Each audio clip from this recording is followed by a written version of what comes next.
1 Samuel, chapitre 17. Les Philistins réunirent leur armée pour faire la guerre, et ils se rassemblèrent à Soko, qui appartient à Juda. Ils campèrent entre Soko et Azéka, à Éphes d'Amim. Saül et les hommes d'Israël se rassemblèrent aussi. Ils campèrent dans la vallée des Térébintes, et ils se mirent en ordre de bataille contre les Philistins. Les Philistins étaient vers la montagne d'un côté, et Israël était vers la montagne de l'autre côté, la vallée les séparait. Un homme sortit alors du camp des Philistins et s'avança entre les deux armées.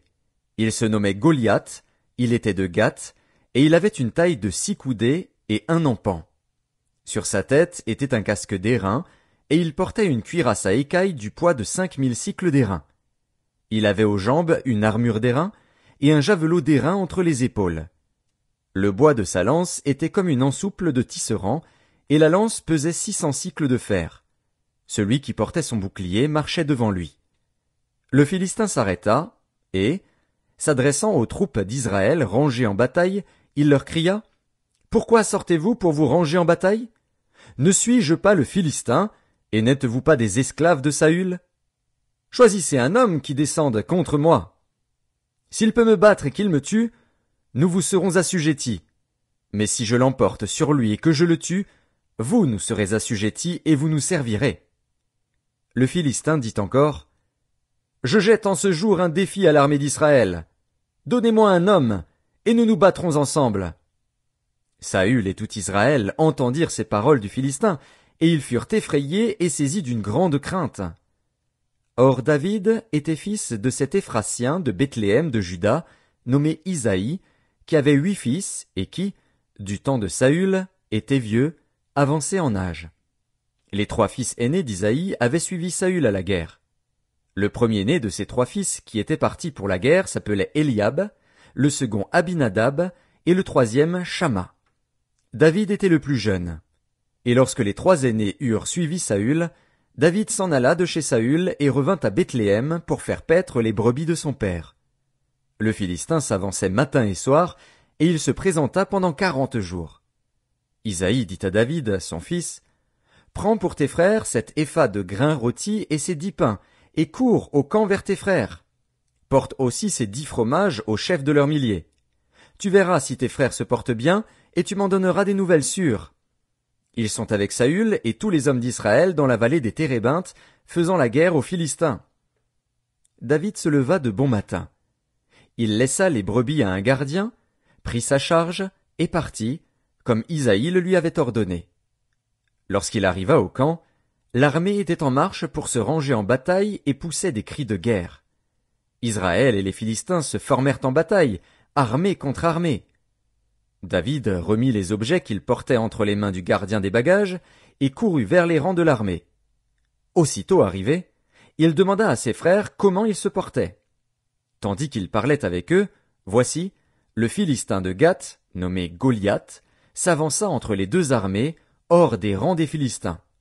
Il tint les mêmes discours que précédemment, et David les entendit. À la vue de cet homme, tous ceux d'Israël s'enfuirent devant lui et furent saisis d'une grande crainte. Chacun disait, « Avez-vous vu s'avancer cet homme? C'est pour jeter à Israël un défi qu'il s'est avancé.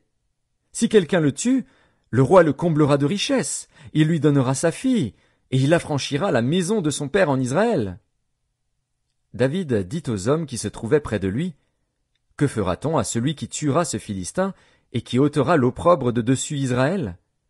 Qui est donc ce Philistin, cet incirconcis, pour insulter l'armée du Dieu vivant? » Le peuple, répétant les mêmes choses, lui dit, « C'est ainsi que l'on fera à celui qui le tuera. » Eliab, son frère aîné, qu'il avait entendu parler à ses hommes, fut enflammé de colère contre David, et il dit, « Pourquoi es-tu descendu?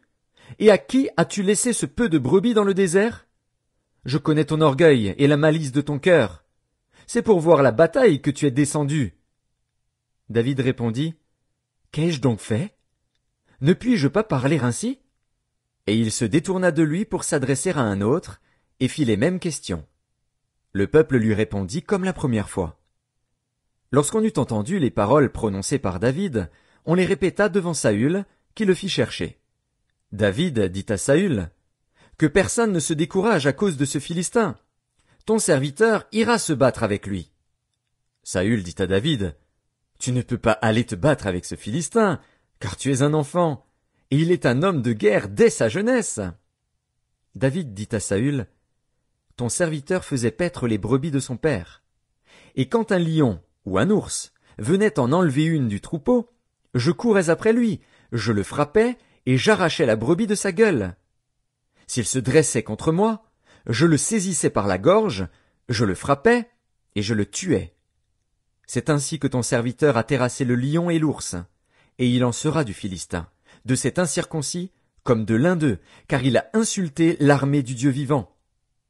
David dit encore, L'Éternel, qui m'a délivré de la griffe du lion et de la patte de l'ours, me délivrera aussi de la main de ce Philistin. Et Saül dit à David, Va, et que l'Éternel soit avec toi. Saül fit mettre ses vêtements à David, il plaça sur sa tête un casque d'airain et le revêtit d'une cuirasse. David ceignit l'épée de Saül par-dessus ses habits et voulut marcher, car il n'avait pas encore essayé. Mais il dit à Saül, Je ne puis pas marcher avec cette armure, je n'y suis pas accoutumé. Et il s'en débarrassa. Il prit en main son bâton, choisit dans le torrent 5 pierres polies, et les mit dans sa gibecière de berger et dans sa poche. Puis, sa fronde à la main, il s'avança contre le Philistin. Le Philistin s'approcha peu à peu de David, et l'homme qui portait son bouclier marchait devant lui. Le Philistin regarda, et lorsqu'il aperçut David, il le méprisa, ne voyant en lui qu'un enfant, blond et d'une belle figure. Le Philistin dit à David, Suis-je un chien, pour que tu viennes à moi avec des bâtons? Et, après l'avoir maudit par ses dieux, il ajouta, Viens vers moi, et je donnerai ta chair aux oiseaux du ciel et aux bêtes des champs. David dit aux Philistins, Tu marches contre moi avec l'épée, la lance et le javelot, et moi, je marche contre toi au nom de l'Éternel des armées, du Dieu de l'armée d'Israël, que tu as insulté. Aujourd'hui l'Éternel te livrera entre mes mains, je t'abattrai et je te couperai la tête. Aujourd'hui je donnerai les cadavres du camp des Philistins aux oiseaux du ciel et aux animaux de la terre. Et toute la terre saura qu'Israël a un Dieu. Et toute cette multitude saura que ce n'est ni par l'épée, ni par la lance que l'Éternel sauve, car la victoire appartient à l'Éternel, et il vous livre entre nos mains. Aussitôt que le Philistin se mit en mouvement pour marcher au devant de David, David courut sur le champ de bataille à la rencontre du Philistin. Il mit la main dans sa gibecière, y prit une pierre, et la lança avec sa fronde. Il frappa le Philistin au front, et la pierre s'enfonça dans le front du Philistin, qui tomba le visage contre terre. Ainsi, avec une fronde et une pierre, David fut plus fort que le Philistin. Il le terrassa et lui ôta la vie, sans avoir d'épée à la main. Il courut, s'arrêta près du Philistin, se saisit de son épée qu'il tira du fourreau, le tua et lui coupa la tête. Les Philistins, voyant que leur héros était mort, prirent la fuite. Et les hommes d'Israël et de Juda poussèrent des cris, et allèrent à la poursuite des Philistins jusque dans la vallée et jusqu'aux portes d'Écron. Les Philistins blessés à mort tombèrent dans le chemin de Charaïm jusqu'à Gath et jusqu'à Écron. Et les enfants d'Israël revinrent de la poursuite des Philistins et pillèrent leur camp. David prit la tête du Philistin et la porta à Jérusalem, et il mit dans sa tente les armes du Philistin. Lorsque Saül avait vu David marcher à la rencontre du Philistin, il avait dit à Abner, chef de l'armée, « De qui ce jeune homme est-il fils, Abner ?» Abner répondit, « Aussi vrai que ton âme est vivante, ô roi, je l'ignore. » « Informe-toi donc de qui ce jeune homme est fils, dit le roi.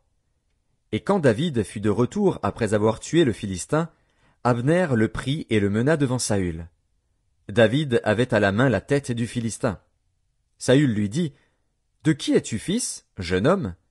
Et David répondit, « Je suis fils de ton serviteur Isaïe, Bethléemite. »